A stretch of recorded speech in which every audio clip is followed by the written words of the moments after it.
நம்ம ஊரில் சில முட்டா பயலுக இருக்காய்ங்க. அதாவது அந்த நாட்ட பாரு, இந்த நாட்ட பாரு, அந்த வெளிநாட்ட பாரு, அது எப்படி பெருசாயிடுச்சு, இது எப்படி சிறுசாயிடுச்சுன்னு சொல்லி தற்குறித்தனமா நம்ம ஊர பத்தி அசிங்கமா பேசிட்டு, அதுக்கப்புறம் வெளியூர்ல போய் பஞ்சம் பிழைக்க வெளியில போய் வேலை பார்த்துட்டு, பொழைச்சிட்டு, அதுக்கப்புறம் அந்த ஊர் செட்டில் ஆனோனே அந்த ஊர்லயே தங்கிட்டு, அங்கேயே சிட்டிசன்ஷிப் வாங்கிட்டு உட்காந்துருவாய்ங்க. ஸோ இந்த மாரி ஆட்களுக்கெல்லாம் ஆர்டிகல் 9 பத்தி சொல்லணும்.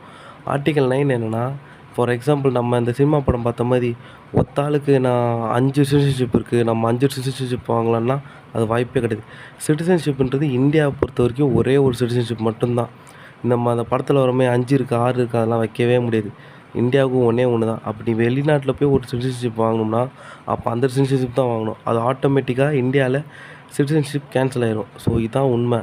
ஸோ இந்த நீங்க நெறைய பேர் நம்ம என்ன நெனச்சுட்ருக்கோம், நம்ம ஆட்டோமேட்டிக்கா எல்லா இடத்துலயும் இந்த சிங்கப்பூர், மலேசியாலலாம் சிட்டிசன்ஷிப் வாங்கி, இந்தியால சிட்டிசன்ஷிப், அங்கேயும் சிட்டிசன்ஷிப் இந்த மாரி 4, 5 இடத்துல நம்ம வாங்கி போட்டு வச்சுக்கலாம்னு நினைப்பீங்க. அது நடக்கவே நடக்காது. இந்தியாவ பொறுத்தவரைக்கும் ஒரே ஒண்ணு தான். அப்படி உங்களுக்கு வேற இடத்துல வேணும்னா, இந்தியாவை நீங்க இழக்கப்படும். So this is article 9.